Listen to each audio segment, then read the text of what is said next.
Thanks for listening to this archive of Teaching American History's last Documents in Detail webinar for calendar year 2020. In this December 16th program, Dr. John Moser of Ashland University discussed with Dr. John Dinan of Wake Forest University and Dr. Lauren Hall of the Rochester Institute of Technology, John C. Calhoun's 1831 Fort Hill Address, which can be seen as something of the intellectual foundation of what would eventually become the states' rights argument for secession and the protection of slavery. Thanks for listening. Good evening, ladies and gentlemen. My name is John Moser, Professor of History and Chair of the Master of Arts in American History and Government program at Ashland University. Welcome to another edition of Documents in Detail, Teaching American History's webinar series in which we bring together thoughtful scholars to have a conversation about historically important documents. We encourage all of you joining us today to participate in that conversation by submitting questions via the Q&A box. Please use the Q&A box and not the chat box. We will try to get to as many of those questions as possible. Within the next week, you will receive an email with a link to request a certificate of participation, if you wish to have one, as well as a link to the archived video and audio from today's program. The speeches, letters, and other writings that we're using for this year's webinars are all drawn from our book, 50 Core American Documents. They are also available at the Ashbrook Center's voluminous document database located at tah.org. The subject of tonight's program is John C. Calhoun's 1831 Fort Hill Address. And to help discuss that document are Dr. Lauren Hall, Associate Professor of Political Science at the Rochester Institute of Technology, and Dr. John Dinan, Professor of Politics and International Affairs at Wake Forest University. Lauren, John, thank you for being with us tonight. Thank you for having me. Thank you. Good to be here. So the question I generally start off with here is to ask, why is this document important enough to be included in 50 Core American Documents? Why is it worth paying attention to today? I'll be glad to start off that, and that way there's so many things to be said about that. Let me say a few things that could be said. First of all, Calhoun was just a monumental figure in American history and a pretty significant figure in American political thought. And so if we want to have an understanding of key developments in the antebellum era, if we want to understand some of the more significant thinkers in American political thought, we turn to Calhoun. And why this particular address, the Fort Hill Address, is because one of the key issues in American politics up until the Civil War was the question of what is the role of states in resisting or expressing disagreement with federal government policies. Does that level of resistance rise to the possibility that a state could nullify an act of the federal government? Could it go further than that? And no one thought more systematically about that question and put his ideas down in writing on that question more so than Calhoun. So if we want to understand one of the dominant questions in American politics in the first 60 years of the 19th century, and that is the question of the relationship between the states and the federal government and the possibility of the extent to which states can resist the federal government, this Fort Hill Address is an excellent place to go to start off that discussion. Yeah, and I'll just add in, I think I agree with everything that John just mentioned. I mean, one thing that I think is also really important here to sort of mention is the way in which Calhoun sort of adds to our, I mean, the 1830s are this kind of crucial point in between the founding era and the Civil War. And so you can see this as a kind of as a turning point, or kind of apex in the way in which the founding was understood. And you start to see, obviously, founding figures are dying off. You're starting to lose that connection to those crucial figures. And I think we'll talk much more about Madison's role in this as we move forward. But this becomes really crucial because of the way that Calhoun uses a lot of these founding documents, and in particular, of course, the Kentucky and Virginia resolutions. And that's a crucial concern, of course, of Madison in terms of how Calhoun is interpreting that. But then there's this broader question, which John just alluded to, which is this question that is not fully resolved at the time of the founding, which is, what do you do when there are disagreements about the nature of various kinds of constitutional powers, whether those are constitutional powers of the federal government or those of the states? Let's spend a moment on context. Who is John C. Calhoun? How has he gotten to where he is at this point in his career? What has shaped his the views that we're seeing here? I mean, I'll take the lead on this one and just say a few things. First of all, Calhoun held an amazing array of offices, of public offices, from serving in the House of Representatives to serving as vice president in multiple presidential administrations, to serving as a U.S. senator, to serving temporarily as a Secretary of State, to serving as again as a U.S. senator. So if we just kind of start with some of the public officials, the positions that Calhoun held, I mean, it'd be tough to find someone today who held that range of positions in congressional office, in executive office. So a wide-ranging realm of positions. And he was someone who, whenever it came time to who could be possibly a presidential candidate, even, Calhoun's name is right up there with others. So much to be said about Calhoun. And that's just a few things about just putting this in context of who he was. Obviously, to say he's rooted in South Carolina political history as much as anything. I didn't mean that by leading off with the federal offices that he held, I didn't mean to kind of lose sight of the fact he's very deeply rooted in South Carolina political history, and saw his role for much of his political career is defending the interests of South Carolina and South Carolinians. And I'll just add to that. I mean, one of the things that's so interesting from a political theorist perspective is looking at the way that Calhoun's thought itself has evolved over this period that he's in political office. And so thinking about in the early days, he was much more a nationalist. He really was concerned about the role of federal power. And then, of course, you start to see there's a shift.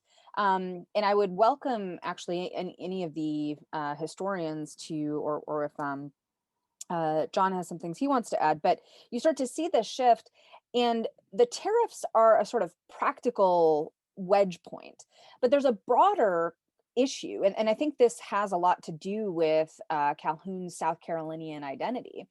But there's a sort of realization that demographics are not on the Southerner side, right? So there's a series of sort of changes over this period of time in the early 1800s into the 1820s and 1830s, where the South Carolinian position, the domestic position of South Carolina in particular, but the South sort of more broadly, is much, much more precarious. And so Calhoun's political thought is really, I think, a reflection, or the changes in his political thought are a reflection of these broader demographic changes, where we start to see increasing power in the North. In South Carolina in particular, you have in the late 1820s, you have or maybe it was all of the 1820s, you have a recession. You have the sort of ability to keep the status quo and the kinds of economic and just political power that they had was rapidly fading. And then, of course, obviously the question of slavery and whether that institution had a future or not is really, I think, central to Calhoun's changing understanding of the nature of the compact and the place that states, the role of the states in interpreting that compact.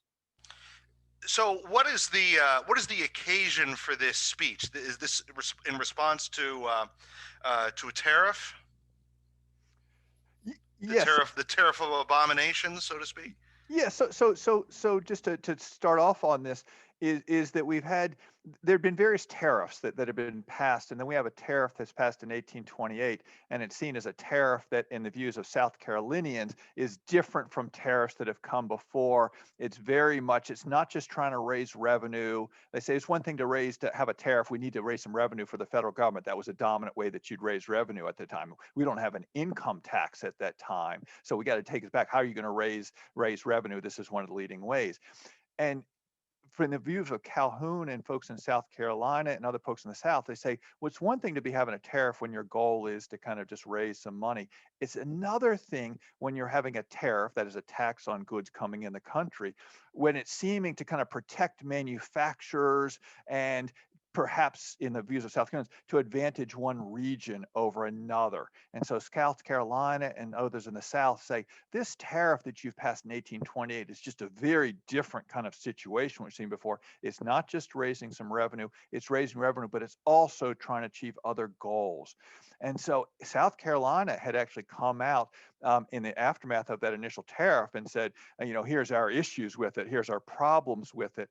And they'd gone so far as to say, here's what we could do about it as a state to kind of really resist. So think of this as Calhoun in the Fort Hill Address actually is, here's a sustained explanation of the kinds of arguments that we've been setting out in recent years about what role a state can do when it sees the federal government pass a tariff that is seeming to go extend beyond constitutional barriers. That's the thing. Calhoun says this isn't just a difference of policy. It's not just that we disagree with this. You have actually exceeded your legitimate powers in the federal government. And here's my sustained argument for why South Carolina has a right to resist that, and why other states could take similar actions. Okay, Lauren. Yeah, and it's worth pointing out too that there was actually a disagreement even at the founding about the sort of the nature of these kinds of tariffs, and whether tariffs to protectionist tariffs as opposed to these tariffs that to raise revenue, whether those are constitutional. And Jefferson was much more hesitant about them, whereas Madison seemed to see them as clearly coming from the ability to regulate commerce under the Commerce Clause. So from the very beginning, there's already some sort of questions here. The other thing that I think is interesting is to look back at, sort of the question of how much the tariff and broader questions about sort of the existential nature of Southern sort of economics sort of played into this, because the first attempt, or one of the first attempts, to actually sort of put nullification into nullification is the Negro Seaman Act of 1822, and that's where South Carolina was because you'd had a series of slave rebellions, and so there was very serious concerns about growing unrest among slave populations, particularly in parts of South Carolina where slave populations were bigger than the white population. So there's a lot of fear and a lot of concern about rising slave power at this time. And I think you see this later. Jackson says, this was about tariffs in this particular case, right? The Fort Hill Address, but really it's just about the sort of broader role of the South. And he says explicitly, slavery is next, right? So even though the Tariff of Abominations is sort of the central point in this particular speech, there's about a decade of previous issues all relating to this question of sort of the economic viability of the South and of South Carolina in particular. David Weidenhofer asks a question that we've already mentioned slavery, but this may be the occasion to say a little more about it. Calhoun had a reputation earlier in his career as a nationalist. He strongly supported the Second Bank of the United States. He was a supporter of the Tariff of 1816. He supported internal improvements. How important was the question of slavery in moving him away from being a nationalist to a states' rights advocate? I'll take a brief stab at this, but then I want to hear what John has to say. I personally think it was crucial. I mean, because you see two really crucial shifts in his thinking starting to happen around this time. There's the move toward states' rights broadly, but then there's the move toward making these positive arguments for slavery, right? So there was a sort of assumption that unless we can start tackling the moral strength of the abolitionist argument.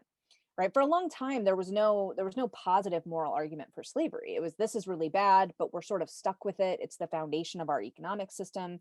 But now with these an increasing number of slave uprisings, it's worth noting that the Nat Turner Rebellion is in 1831, the same year of the Fort Hill Address, if I'm remembering correctly. And so all of these things are sort of working at the same time. And so I think you see in Calhoun's thought this gradual increase at the same time that he's becoming a states' rights person. He's also starting to develop these positive arguments for the moral foundations of slavery, which of course then become really foundational in the cornerstone speech and these other later kinds of documents. I'll just pick up one of the classic questions that whenever we approach Calhoun in his writings is, to what extent does the question of slavery, should it be and need it be at the forefront of any discussion of an address such as the one that we're looking at today? And to what extent can we separate out the ideas and arguments that Calhoun is making about the relationship of states to the federal government? Are those separable in any way from the slavery concerns that were just dominating there? And it would be very difficult to separate them out entirely, certainly, because slavery was a key issue. As we said, as Lauren just said, it would be a half dozen years later that Calhoun would be speaking in the Senate, and in which he would actually go forward so far as to make the argument of a positive good argument for slavery, famously, when questions come up in the Senate about whether to receive certain petitions that would be certain anti-slavery petitions. And it's at that point that Calhoun comes right out in the speech and actually makes that claim that we just heard. So slavery is clearly going on here. Some folks have raised the argument, though, or make the claim, and it's a very reasonable claim, is, can we also, though, look at Calhoun's arguments about nullification and about the ability of states to interpose in response to federal arguments? Could those be made on grounds other than in regard to slavery? Could those be made on grounds other than on a pro-slavery position? And certainly one could read the document that we're addressing here as in regard to the tariff, in regard to other issues.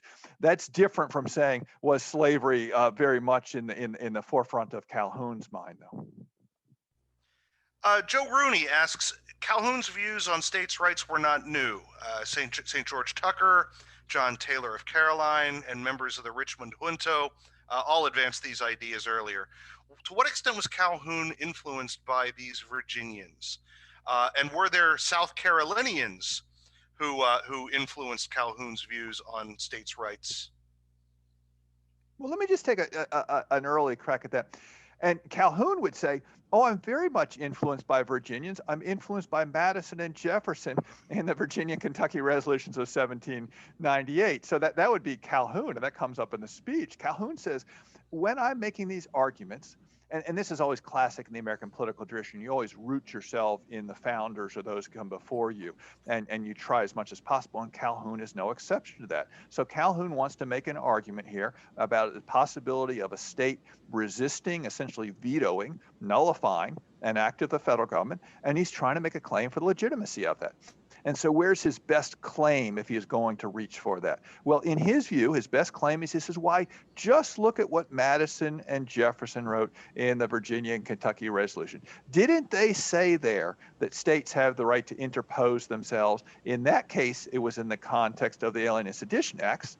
But isn't it well within the realm of kind of continuation of their arguments, he would say, to actually say that I am arguing in the Fort Hill Address as a continuation, not a repudiation, not a departure from some of our classic founders.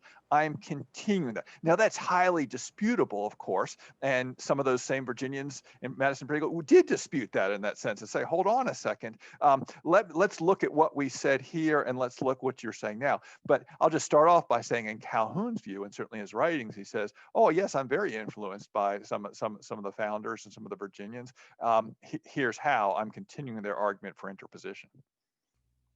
Fine. Yeah, I'll just add, that I think it's always interesting to look at the again, the sort of evolution of the thought over this time period. But just following on John's point, I think you absolutely do see him at least trying to make the argument that this is a continuation or a defense of the principles of the founding, right? A defense of the principles of the Declaration.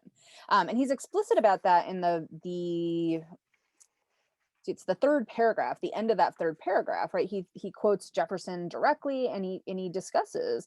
He says, in all cases of compact, this is the second to last sentence of my third paragraph. In all cases of compact between parties having no common judge, each party has an equal right to judge for itself, as well of the infraction as of the mode and measure of redress. Right. So he's absolutely appealing to these founding documents. He's appealing to Jeffersonian interpretations of the Declaration, and I'll just mention how different that becomes in the 1860s, where you get if you look at the Cornerstone speech, that is a clear separation from the Declaration, right? That's a breaking with this older tradition. So I think Calhoun's still trying to see himself in that. Whether we say that he, I think we can. Madison had lots of concerns about his interpretation of these founding documents, and we can talk. I think we'll probably get into some of those. But at least I think John's right that he sees himself as trying to continue this broader tradition of the sort of principles of the Declaration. So now that we're kind of getting into the substance of his argument in the document, John Talley asks, what's the role of the individual in Calhoun's America?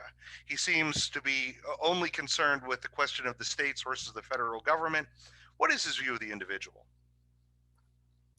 Well, I'll take a quick stab at that, because I tend to follow to a certain degree Harry Jaffe's position on this, which I don't think. This is where I think Calhoun breaks from the founders, which is that I think he really struggles to understand individual rights, because individual rights are such a complicating principle in a state that's economic foundation rests on slavery. And so the question then becomes, well, how do we protect these established political communities? And that becomes sort of the foundation for the states' rights argument. But the status of the individual is much less clear. And I think it's much less clear because he can't be more clear about it, because there's this fundamental sort of danger involved.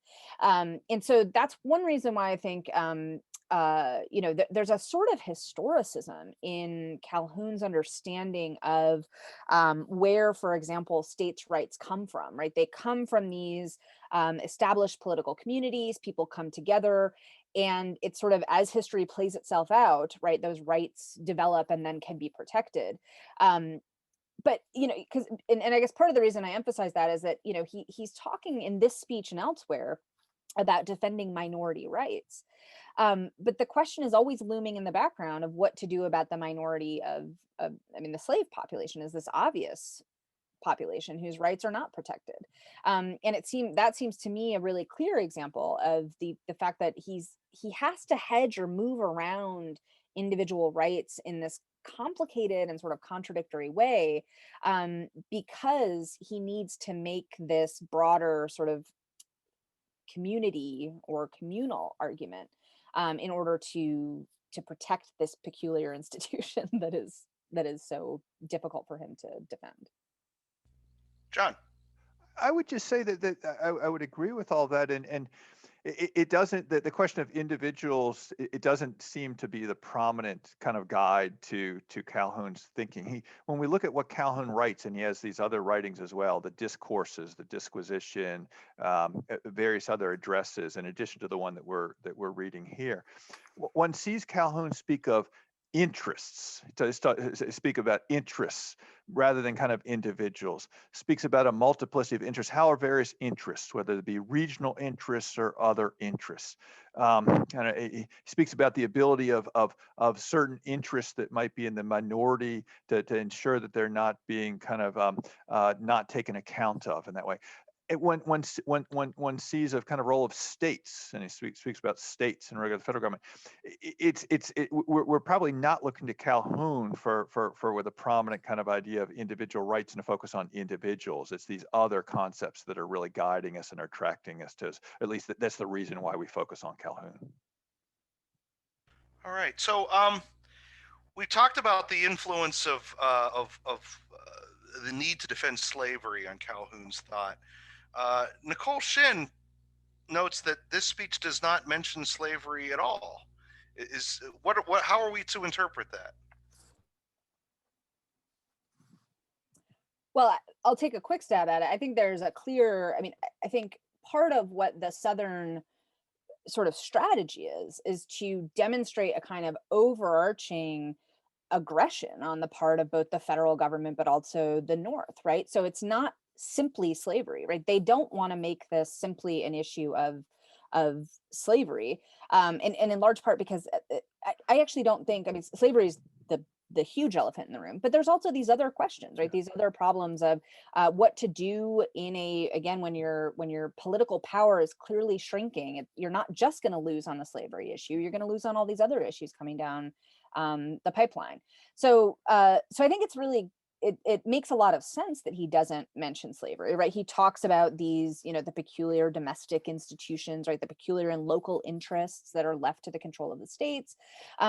And so slavery is sort of there, but I think what he's trying to demonstrate is that there's an overwhelming kind of goal on the part of the national government to subsume the states into being merely I can't remember the specific phrase that he uses, but simply corporate actors, right? Just sort of basic sort of cogs in a machine, as opposed to sovereign political communities of their own. Yeah, and I would just kind of pick up on that and say, there's various ways to kind of approach Calhoun, and one is to this particular address, what is he arguing against? He's clearly, the particular occasion for this address is the tariff, and so that's why he's addressing the tariff and talking about how to respond to the tariff. Are there other issues that are in the background, in the foreground? Slavery, national bank, these kinds of issues, are they there? But I guess the other way to approach Calhoun, and this is the way that he certainly crafts this address, is on a more theoretical plane, abstracting from particular, whatever it might be, the tariff this decade, it might be another issue of federal government expansion 10 years from now, by another. His effort is to think through theoretically, he says, do we have enough protection against federal government efforts to expand beyond the limited scope in the Constitution? And I think that we can it's certainly right to place this document in the context in which it was crafted, specifically in response to the tariff. But it's also helpful, and this is one of the reasons why we continue to read Calhoun in political thought classes and others, is an entry into a long-running discussion in American political thought and in political thought more generally, not just in America, about how you protect minority interests against a majority in which the minority is losing on a regular basis. And I think that's a reasonable place for us to take the conversation and to continue the conversation in that way. And he really does work through. Here we start to get into kind of the nuts and bolts of his argument. He says, let's think about this.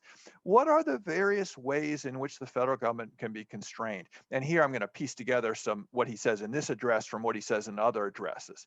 He says, well, people say there's always the right of suffrage. If the federal government is going too far, the people can always vote out. The federal officials are doing that. Well, he says, perhaps, but what if the majority is the one that's voting, and who's going to protect the minority? And even in another address, he goes, say, well, Madison says in Federalist 10 that the multiplicity, that as we expand the sphere, that will make it more difficult for the majority to encroach. He says, well, maybe it has the opposite effect, though. Maybe the diversity and multiplicity of interests leaves the minority even more at risk. And so he works through in a very systematic way, engaging with these arguments that have been brought out from the founders to others. And then he says, and I want to take the conversation this way, he says, some say, well, that's the job of the Supreme Court. He said, just rely on the Supreme Court, some people say, to kind of, aren't they the ones to adjudicate disputes between the states and the federal government? And aren't they the ones to decide when the federal government has gone too far? He says, no, I don't think that's a reasonable enough protection. I'm not willing to stake my claim there. And so he's eventually led, after working through all these kind of possible arguments, he says, I think we're led to the argument that the only solid protection is for a state as a member of the compact, in his view, of states compacting with others, and the states to decide the federal government has gone too far. We have now interpreted the Constitution. This is a standard argument, and that's just this here. But I just want to place that in the context of how he wants to work through abstractly and theoretically the various arguments that others have raised for why the federal government can be restrained. And he says, I'm not persuaded.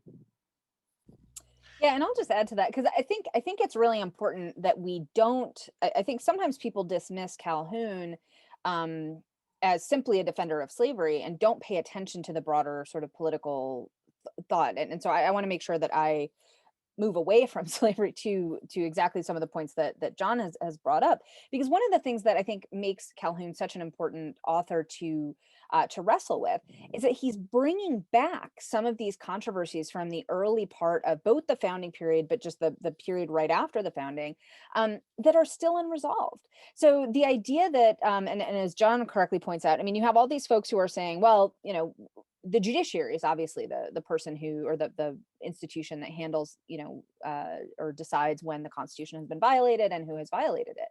Well, there was that wasn't actually right. That was decided in Marbury versus Madison, and there was enormous controversy about that being the solution, right? If you read Brutus and some of these other founding folks, the Anti-Federalists in particular, they didn't trust the federal judiciary to be the judge of when the federal government has overstepped its bounds, right? In what world does that make sense? And there was a lot of concern that the federal judiciary would simply just eradicate the state judiciaries altogether in the state legislatures. So I think part of what's so important about Calhoun is that he's bringing some of these issues that were sort of, it's like we sort of slapped band-aids over them as in the case of Marbury versus Madison, and said, well, you know, this is the decision, right? The Supreme Court handles that. But is that correct? Is that how we want to understand the Constitution? Is that how we want to, is that the best way to protect minority rights, given the fact that if you look backwards, actually the track record is not that great in terms of the Supreme Court actually siding with minority rights against federal power. So I think those questions are really, really crucial. And then hopefully I'll stop here, but I do want to think a little bit more about some of the importance of the role that states play in terms of interposition, and thinking about interposition as a still important and useful concept today. And that's another area that I think Calhoun can help us think through. Francille Zhuang asks, well, she brings up the fact that that Calhoun wants to insist that his doctrine of the supremacy of states, that there's nothing anarchic about it, there's nothing revolutionary about it. Lincoln would have a different view of that, of course. But wasn't that disproven by the very fact that in not long after this address, South Carolina attempted to secede, or at least threatened to?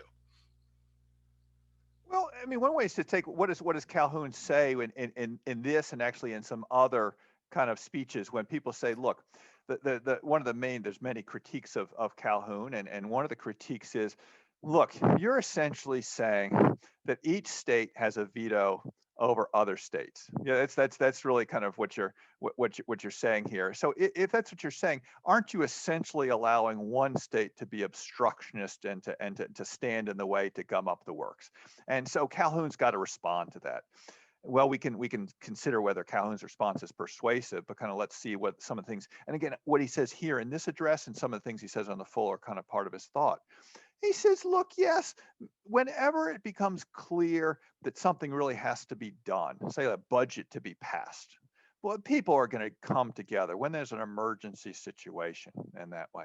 And he even says, and this is an interesting kind of question, that point that he brings up in other readings, he says, well, don't we require unanimity for a jury trial? He says, don't we require unanimity in order to convict someone of an offense? he says, isn't it reasonable enough that if we require a unanimous verdict, a single juror can stand in the way of that? And yet we acknowledge it. He said, I can imagine the same thing happening. And he says, don't juries come to unanimous agreement at times and discuss amongst themselves? So that's one of the arguments. It's an interesting argument that he makes, is he says, couldn't you analogize that to kind of the idea of the states and the United States? Presumably what someone say about secession is at a certain point, one ends up in a revolutionary situation in which the train of abuses would be so great that one state has to say no more. So I think that would be the particular response that somebody would give to that. But we could also just say on its merits, is there plausibility to this idea? And Calhoun even says, he says in another address, he says, if we look back to history, he says Poland had a situation for a while, for part of their history, where they actually had what was a veto, where any single kind of interest could actually stand in the way. He said things worked out for a while. Now, he also says that Poland actually was overtaken by neighboring countries at a point, but he said for reasons unrelated to, it wasn't because they actually had this system of unanimity. I'll stop there.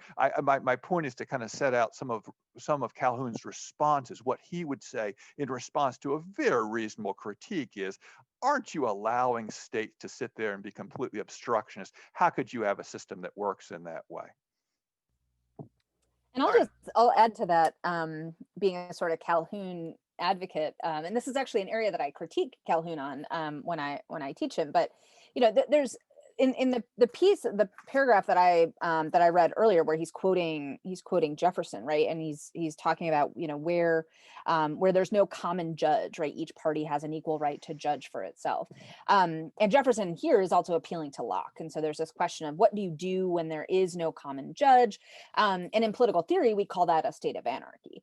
And in Calhoun's defense, so one of the things that Calhoun does, of course, is he tries to make Jefferson's appeal here, which is a revolutionary appeal, he tries to make this a constitutional appeal, right? So before we get to true revolution, right, we have this ability.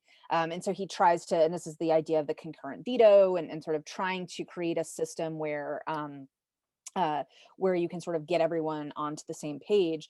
And so I think if you wanted to make the case for Calhoun, you could argue that looking at this all together, especially looking at the divergence of the interests between the North and the South, he could actually be trying to make an argument that preserves the Union, in the sense that it forms a middle ground between the either you're with the Union or you are taking up arms against the Union in the sort of revolutionary way, which is what Jefferson, right? I mean, Jefferson says, whenever anything really bad happens, you just revolt, right? We have the right to revolution.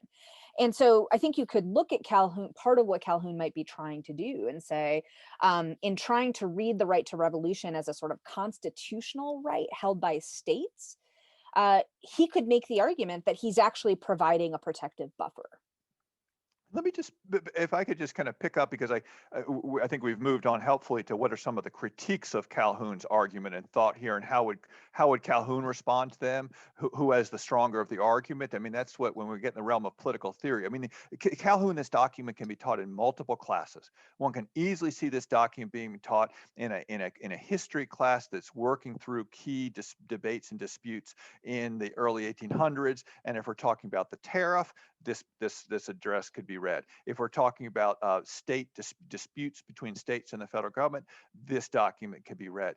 But this document can also be read in a political thought class, in an American political thought class, or even a political thought class more generally about the role relations of minorities to majorities, relationship of a national government to a subnational government.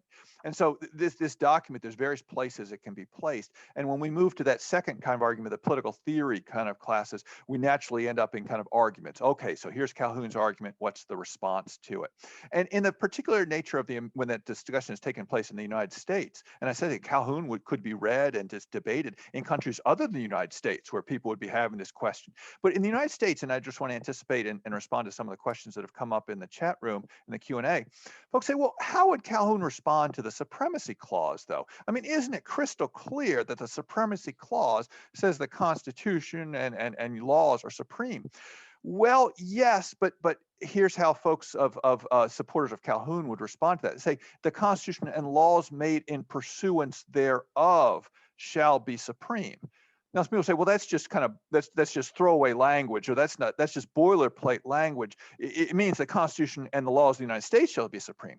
But no, folks who would be supporting Calhoun at the time would be saying, are those laws made in pursuance of the Constitution? Not just were they procedurally in pursuance, were they passed by the House, passed by the Senate, signed by the President, but are they in keeping with, are they consistent with the powers set out in the Constitution? And so someone who would be supporting Calhoun, who would read this address and say that's entirely consistent with the constitutional system, would say the Supremacy Clause makes it clear that only laws made in pursuance of the Constitution, federal laws, are supreme. Our whole debate is, how do we decide, and more particularly, who decides when a law was properly made in pursuance of the Constitution? We dispute that. We think that this tariff, though properly passed by the House, by the Senate, and signed, is not consistent with, and therefore is not made in pursuance of, the powers of the federal government, which are limited to, in their view, tariffs for revenue purpose, not for protectionist purpose. So I just wanted to engage that question that's come up in several Q&As about what role does the Supremacy Clause? Is that the end of the argument once we look at the Supremacy Clause? Folks supportive of Calhoun would say that's just the start of the argument, not the end of it. Thanks. That's really interesting. John Robinson asked a question, something that I'm curious about as well. Calhoun's argument here is essentially to say I'm really just repeating the views of Jefferson and Madison, the Virginia and Kentucky resolutions he brings up here. Is that an accurate representation of Jefferson's and Madison's views?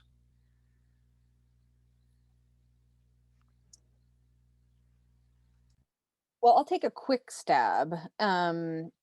I think it's closer to Jefferson than it is to Madison. And Madison himself says this in one of his letters. I mean, he says, the Kentucky language, I can't remember exactly how he quotes it, but it's less clear, right? And so the Kentucky resolutions kind of opens you up in a specific kind of way.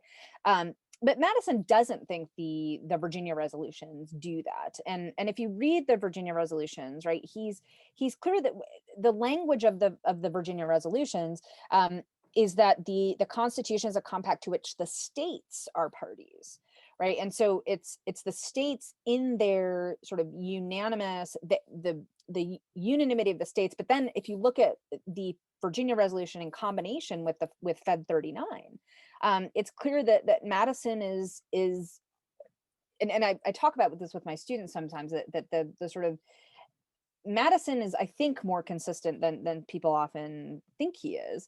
At the time of the founding, when he's writing Fed 39, the real fear is giving the national government enough power, right? But then later, of course, with the Alien and Sedition Acts, the fear is, well, now the national government's got too much power, and so we need to give some back to, right, both the people and the states. And so I think you see him using the ambiguous nature of the compact, which is exactly what he lays out in Federalist 39, that it's both national and federal. Right, the parties are both the states and the people themselves.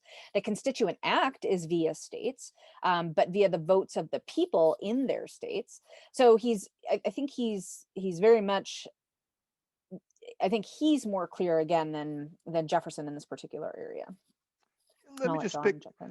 I'm glad to, because this is just it's a particularly interesting question about Madison and his relation to the doctrine of nullification in that way, and his relationship to some of these arguments that are coming up in the 1830s, and various things have been said about that. And just kind of picking up on a few things that Lauren offered, the first thing to be said is the Virginia and Kentucky resolutions are themselves unclear about what exactly is being claimed. And there's some distance between the Virginia resolution and then the Kentucky resolution themselves. The Kentucky resolution is somewhat kind of more stringent or stronger version than the Virginia one. But at the least, what they're claiming in there is the right of states to engage in constitutional interpretation, state officials, and at the least to, and this is what Madison was to say, at least to rally the cause of other states. For one state to put out there, this is what Madison later said. He said, we were reading the Alien Sedition Acts, we were reading the U.S. Constitution, And we, as all citizens and all state officials are entitled to, we said in our judgment, the Alien Sedition Acts are not consistent with the Constitution. Here's our reasoning for that. States, we ask, what do you think about this? Now, that's what Madison later said, that what was the main thing that was being claimed in the Virginia resolutions particularly. And so Madison makes a big difference between saying that, state officials saying, we're reading the Constitution, we're interpreting the Constitution, we're putting this out there to see if other states agree with ours.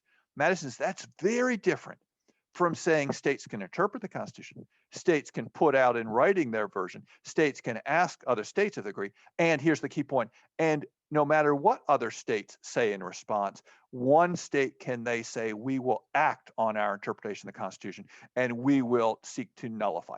That's the crucial claim. Madison never said that in any clear fashion, and Madison disavowed saying that in any clear fashion. And so when Madison comes and hears and sees people such as Calhoun and others saying in the 1830s, why we're just continuing with Madison, Madison feels it necessary to say, no, let me draw a stark division between what you think I was saying and what I'm pretty sure I did say and what you're saying now.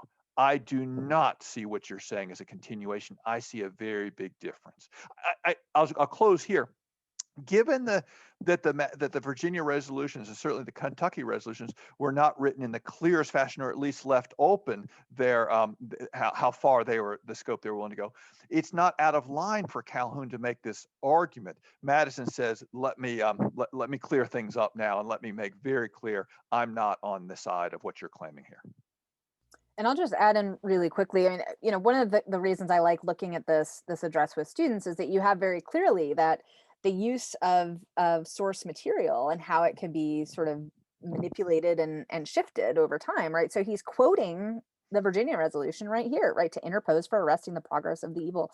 And then he goes on to define the right of interposition as state right, veto, nullification, or any other name, right? So he's adding that content in. And that's what Madison is obviously irritated about, because that content was not there. Okay. Anna Yoakum asks, Calhoun and Andrew Jackson obviously had some very different political ideas.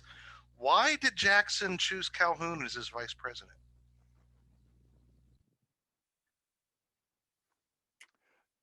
You know, I don't have a particular response to that, and I'll leave to others. I'd have to kind of go back to that again, to that particular kind of moment in time. The one thing I would say is, and this is just stepping back from 2020, where we assume today, oh, there's the president, and then the president is going to select the vice president and nominee. You know, it's actually only really in the last 50, 60 years that the selection of a vice presidential nominee is the job of the presidential candidate. For a long time, this was not so we assume today, oh, how could a presidential candidate end up with a vice president who would be so at odds with them? That to us is unfathomable in an era where Joe Biden would say, who do I want to be here? It's Kamala Harris in that sense, or Donald Trump says, oh, I'm choosing kind of Mike Pence. So for many years, this was the vice presidential selection was the job of the party. It was a party selection. The party would foist a vice presidential candidate, a nominee, onto the president. And so all kinds of strategies were worked out, all kinds of compromises were made, all kinds of tickets were brought together, not of kind of unified views, but of disparate views, so as to bring together different states and supporters of different states. And so it's we look at today as, how can you have such kind of dissonant views on the same ticket? Not at all that unusual if we go back. I'll just add too, and I also don't have enough sort of intimate knowledge of that particular sort of the politics of that particular era to speak decisively on this. But one of the, just following up on John's points, I think this is another reason that I think Calhoun is such an important thinker to grapple with, because one of the things that he demonstrates is a certain kind of weakness in the Madisonian Constitution, which relies on separation of powers and these different institutions sort of keeping themselves in line. And what Madison either didn't foresee, or maybe couldn't foresee, or didn't see adequately enough, is the power that political parties were going to play in driving interests across those institutional lines. And so now all of a sudden the president, who's head of a party, can bring Congress across in a way that maybe he couldn't in the Madisonian interpretation, right, where you have different ambition and the ambition is countering ambition. And so again, from this perspective of how do you protect minority rights? Well, how do you protect minority rights from a very nationalist president like Jackson, who's also the head of a party? The government itself now has a really powerful interest to play here. And so again, I think Calhoun can show some of the dangers of assuming that the Madisonian system works exactly as Madison intended, when in fact you're already seeing cracks in that edifice. You're seeing very strong executives like Jackson rising. And then of course, what do you do? How do you protect minority rights in that kind of system? Thanks. Angel Robles brings up an interesting irony that here is the South Carolinian John C. Calhoun complaining about potential tyranny on the part of the federal government, but for the most part, the federal government did what the South wanted it to, right? She mentions the Compromise of 1850, Dred Scott decision. I might add Kansas-Nebraska Act, the Mexican-American War, et cetera, the gag rules, et cetera, et cetera. Can either of you or both of you care to comment on that irony? Well, I guess it all depends on from some of the folks in the South, they were not getting all that they wanted to, and item number one on that would be the occasion for the document that we're reading today, the tariff. And so certainly folks in the South and South Carolina and others in the South took a look at the tariffs that they saw 1828, 1832, and said, this does not seem to be a federal government that's working in our interests, at least on this issue. This looks to be a federal government that's passing laws, in this case tariffs, in this case taxes on goods that are being imported, that's very heavily weighted towards protecting Northeastern manufacturers and Northeastern kind of commercial interests, and not representing kind of the agrarian interests of South Carolina. So is it true that Southern interests were in many ways advanced through federal policy, or more to the point, were there areas where the federal government could have taken more aggressive action and was stayed from taking that action because of the power of Southern interests? Certainly. But it would at least be the other side of the story, and the other side of the coin, that is, of Southerners actually feeling, we're not only losing on the tariff, but we see what's coming. And we also see this as a sign of other areas which we're destined to lose. And perhaps more importantly, we just take a look at the numbers, and we see the numbers of what states are coming into the union, where the growth is coming. And we see that we're an endangered minority in this particular political system. That was my point here, is to take us in the mind of those who would hear what our questioner just kind of rightly said, is look at all these areas which the South seems to be getting its ways. That would be the flip side of that from the Southern point of view. Yeah, there's a lot of other areas in which we don't feel that we're getting our way. And I'll just add to that briefly. I mean, I think the two examples that the questioner brought up, I mean, it's important to look at the dates on those, right? We have 1850 and then 1857. I mean, this is a crisis point, right? And so there's serious fear that we're going to have an actual, like there's going to be a civil war. And so to use those two examples as sort of reasons that, like, as examples of how the South is getting what they want, they're only getting what they want at that point because they've pushed things to this crisis point. And that, I think, and of course by 1850, Calhoun dies in 1850. And so the later issues he doesn't see at all. But I also think that this is an important example of how powerful his thought was, and how influential he was, both as a rhetorician but also as a politician, in bringing these ideas to the fore, that they were successful enough by the 1850s that the North and the federal government broadly is terrified, right? There's a lot of fear that this is going to end the Union. John, can I just jump in real quick, because Please. I see a question that's come up, and it's a question that I think we ought to engage, and that is this question of, we've been maybe dancing around, or we haven't been as just crystal clear about this as we could have been. What is exactly Calhoun's constitutional argument against the Tariff of 1828? That question comes up in the Q&A. After all, a questioner says, isn't that pretty clear in the Constitution that the federal government has the power to tax imports? And so doesn't that end the argument? What isn't this just a policy dispute of Calhoun saying, I dislike the particular tariff they brought up? Let us again take us into the mindset and the worldview of Calhoun and how he would respond to that argues claim.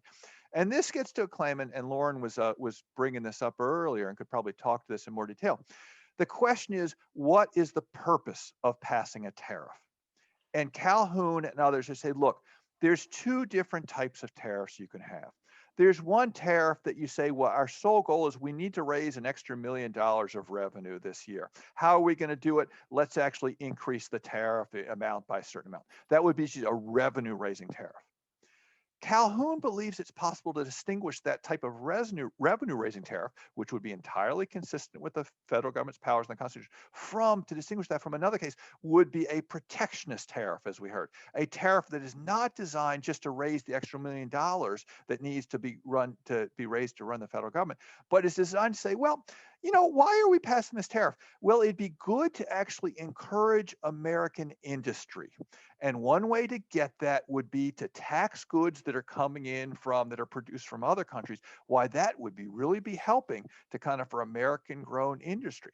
Calhoun's argument is that is illegitimate, not because I disagree with it on policy grounds, but because that extends beyond the power of the federal government to do more than just raise revenue, but to pursue those purposes. I'll stop here, but that's a very important to raise, is what is the constitutional argument that Calhoun is raising here? Because we don't see Calhoun's constitutional argument here, we're missing out on the kind of story that he wants to engage in. He's saying, I don't just disagree with this tariff. It's not that just we lost out and I disagree with you, that this is unconstitutional because it's a different type of tariff. All right. Well, we're coming to the end of our time together. I'd like to turn now toward the fallout from this speech. How was it received? What were the after effects, etc.?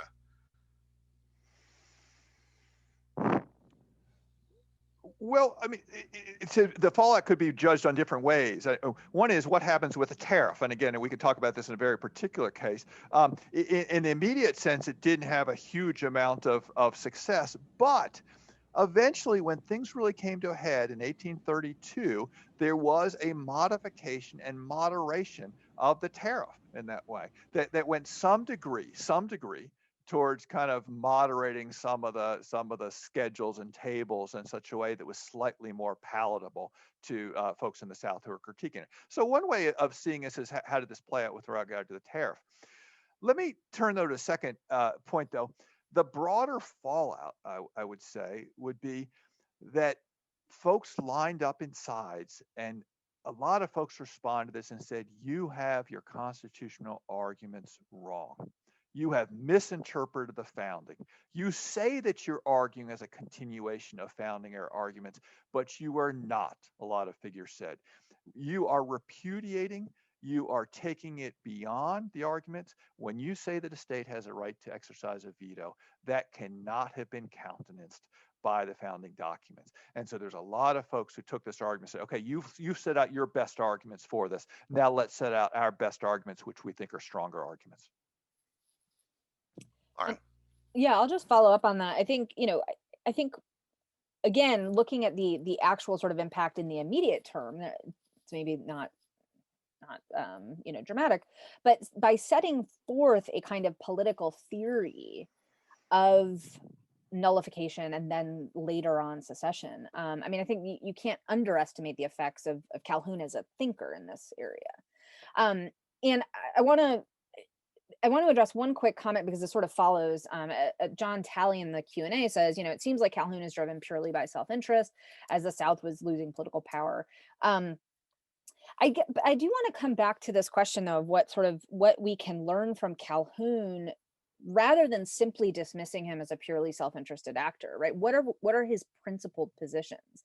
And I think this concept of both nullification, but the broader use of interposition, right? The role of states in interposing between the federal government and their citizens, is actually something that we see all the time now. And it's something that we think is actually pretty important. Friends of mine, for example, who are in favor of sanctuary cities often don't realize that they're seeing an example of interposition in action, right? They're seeing, in this case, a municipal government putting itself between its residents and an overreaching federal government. And so, I suppose you could say that Calhoun is simply driven by self-interest in one sense, but of course, the way of life that he's trying to defend and the way that he sees this overreaching, and I think he's principled on the issue of the tariff. I don't see that as being purely an issue of self-interest. I think he has principled constitutional reasons for saying a protectionist tariff is not within the scope of the Constitution. So that doesn't seem to me purely now, does it help the South if the tariff is rescinded? Of course. So again, I think that it would be dangerous for us to simply reduce him to a kind of, self-interested defender of Southern interests or something like that. He has important principled positions for us to grapple with. Well, I am afraid that is all the time we have. I apologize to those whose excellent questions we couldn't get to. I want to thank both of our panelists, Lauren and John, as well as our participants for their questions. As a reminder, you'll be receiving an email within the next week that will include a link for a certificate of participation. It will also contain a link to the archived webinar. We hope that you will share that link with your colleagues and share it on social media as well and help us get the word out. If you've enjoyed tonight's webinar, please consider taking an online graduate course in our Master of Arts in American History and Government program. Both Lauren Hall and John Dinan teach in that program. I'm chair of that program, so it's near and dear to my heart, obviously. You can find more information about our online course offerings, as well as all sorts of other resources for teachers at teachingamericanhistory.org. Our next Documents in Detail webinar will take place on Wednesday, January 20th, when our topic will be Andrew Jackson's veto message of the bill on the Bank of the United States. Joining me to discuss it at that time will be Dan Monroe of Millikan University and Dennis Bowman, author of Lincoln and Citizens' Rights in Civil War Missouri, Balancing Freedom and Security, which was published in 2011. So from all of us at Teaching American History, the happiest of holidays. Enjoy whatever break you may have. We look forward to seeing you back here on January 20th. Thanks again for listening to this webinar archive. You can learn more about Teaching American History's programs, resource library, and documents libraries at teachingamericanhistory.org or TAH.org.